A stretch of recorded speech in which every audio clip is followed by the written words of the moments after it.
What does it mean to be a freeloader? The elderly woman is nothing but a leech. Tell her to scram. H. Musher, get out, you old hag. I never imagined that words of disrespect could cut so deeply, especially when they came from a child's lips. This all started a few years back when my husband passed away in his early 30s. Right up until the end, he held my hand and whispered, "Aurea, I'm sorry. Find happiness." Sadly, achieving that happiness was a struggle. Part of the challenge stemmed from living with my mother. Around the time my husband died, my father also passed away unexpectedly. My mother, who resides in a remote area where a car is a necessity but lacks a driver's license, was worried. So, despite the longer commute to work, I opted to move in with her. In hindsight, that choice was a mistake. Initially, my mother suggested, "Let's cooperate and live together." But soon, she settled in sloppily, treating the sofa like her personal nest. Despite our initial agreement, she made no effort to help with chores. Whenever I brought it up, she'd retort, "You're the worst daughter, forcing an old woman to work. You're already a disgrace for coming back home." Her words cut deep, keeping me awake that night, deeply hurt. The next morning, I mustered courage and said, "Mom, if you dislike having me here so much, I can leave." She glared at me, responding sharply, "You know I can't manage without you for shopping. Are you trying to threaten me?" "No, I just thought maybe I'm making things difficult for you."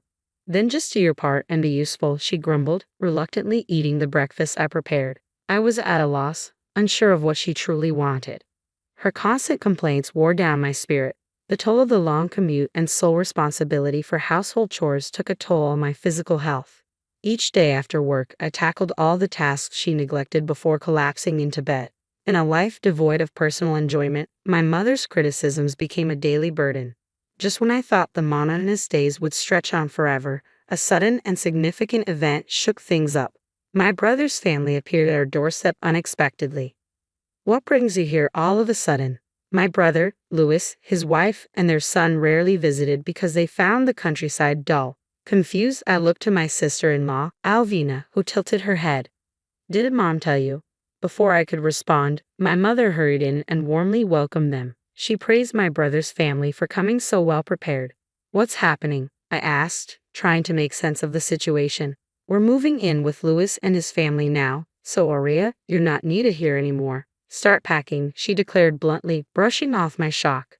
She ushered my brother's family inside, and they settled into the living room, lugging heavy bags with them. Almost immediately, my mom instructed me to make coffee. As I started preparing it, tears threatened to spill. It wasn't the first time I felt the sting of her unequal treatment. From childhood, she showered my brother with everything he wanted on his birthdays, while mine were marked with thoughtless gifts.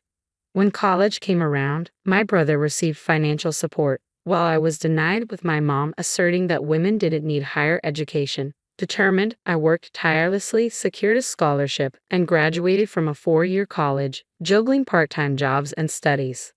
When my husband passed away and my mom offered to move in with me, I hoped it signaled a change in her attitude towards me. Unfortunately, I soon realized I was mistaken. Finishing the coffee for everyone, I retreated to my room, unwanted and unseen by my own mother. "I need to start searching for a new place to live right away," I thought to myself as I prepared to leave the living room. Just then, I felt a sudden jolt in my back, causing me to stumble forward. Startled and lost in sadness, I turned to see Delano, my nephew, who had kicked me. "Ouch, that hurts. You can't kick people," I told him firmly. Upon hearing my voice, Alvina, his mother, surprised me by saying, "Aurea, please let it go." Delano grinned mischievously and boasted, "I took down the old lady." Alvina chuckled and replied, "Yes, you did."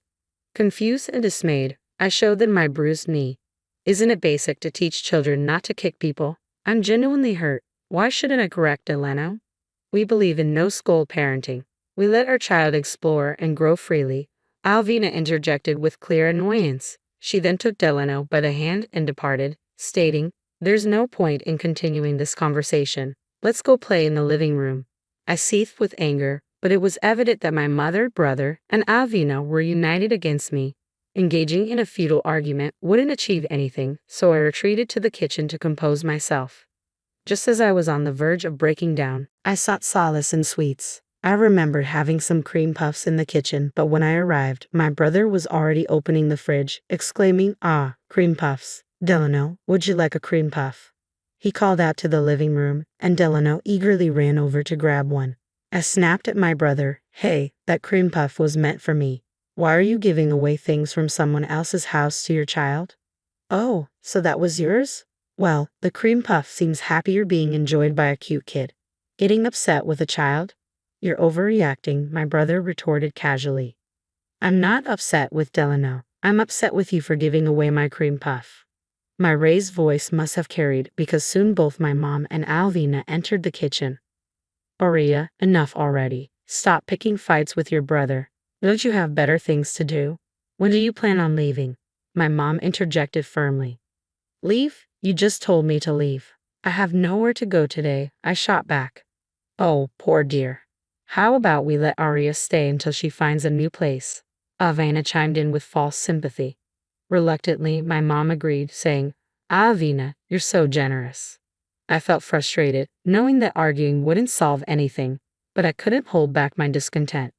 "What do you mean, support me? I contribute half of the living expenses in this house. Why am I treated like this?" I exclaimed. "You're still relying on your parents' support, right? Isn't the money from Dad's inheritance?" My brother presumed. "In reality, I cover all household expenses with my own salary," I clarified. "But my brother and his wife assume I'm living off our late father and mother, so arguing seems pointless." Delano, done with his cream puff, piped up, "What does support me mean?" With a smug smile, my brother pointed at me. "It means her. She's a loser who needs support. Tell her to leave, huh? Freeloader. Get out, old lady."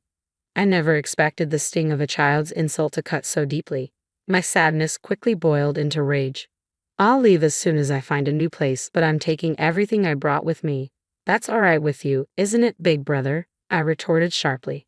"Sure, go ahead," he replied, his tone mocking. My anger surged to new heights. In that moment, I vowed never to forgive them. Determined, I made plans and set a swift timeline to move out. On the day of my departure, as a final gesture of respect, I surprised my mom and brother's family with a vacation. They eagerly set off, unaware of what awaited them upon their return. I completed my move, imagining their astonished faces when they discovered my absence. Leaving behind a notebook in the living room, I departed for my new home with a renewed sense of independence. The next evening, my phone rang, and I answered to a frantic call from Alvina. "Aurea, what's going on? The house is empty. They must be in a panic. Everything from the fridge to the washing machine is gone." I had warned my brother that I would take everything I had bought, and I followed through. When I moved in, everything was old, so I replaced it all. My mom was aware of this. I could hear Alvina shouting at my mom, "Why didn't you stop, Aurea?" My mom's feeble response came back, "I never thought she'd actually go through with it." In the background, I could hear Delano crying. They were in more chaos than I had anticipated. Aurea claims she bought everything herself, but there's no proof. Didn't she use Dad's inheritance for all of it? My father didn't leave us any inheritance. You and my brother were gone right after the funeral, so you probably didn't know. There's no way you could have sent us that much money just from your pension, Alvina argued. Actually, that money came from me, I clarified. What? Alvina sounded astonished. I paid for everything. Check the notebook in the living room. The notebook contained receipts for every item I had purchased for the household. Alvina looked through it, clearly confused. What does this mean? I explained. I have more financial resources than you and my brother realize. I didn't receive any help with college tuition, which was frustrating. But I used that frustration as motivation. I worked hard during my job search and eventually secured a position at a top-tier company. Accustomed to hard work, I excelled in my role and am now the only woman among my peers on a fast track to promotion. My mom and brother never seemed interested in my work, so I never bothered to tell them. Alvina explained over the phone. Both my mom and brother appeared shaken, but I felt no obligation to prolong the conversation. "Feel free to live your life without the burden of supporting me," I calmly stated before hanging up. That night, I slept peacefully in a quiet home for the first time in a while. It was truly serene, free from being kicked or hit by my nephew, and without anyone urging me to leave. A few days of tranquility passed. Then, unexpectedly, my mom and brother's family discovered where I lived and showed up at my door. When I asked through the doorbell, "What do you want?" my brother pleaded, Please return the appliances or lend us money to buy new ones. We're at our limit." I had assumed my brother could manage, but it turned out he had quit his job when they moved here. When I returned home, I had no rent to pay. They thought they could live off my mom's pension, what they assumed was my dad's inheritance. When I laughed at their foolishness, my brother became furious and started yelling. Ignoring him, I calmly called the police. "Hello, there's a commotion at my apartment entrance, and it's quite frightening. Could you send someone over?" The police arrived within minutes, thanks to my proximity to a police station. The security in my new place was outstanding. Anticipating that my family might track me down, I had informed friends of my move and deliberately chosen an apartment close to a police station.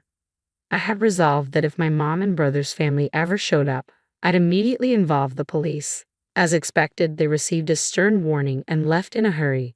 After the police intervention, I was confident they wouldn't bother me again. I blocked their phone numbers and email accounts, successfully severing all ties. I later heard updates about my mom and brother's family from local friends. My brother is now working part-time at a grocery store, 90 minutes away by car from our hometown. He's so inept that he gets yelled at daily. In that rural area, there are few job opportunities, so he clings to his job, constantly scolded by a younger manager.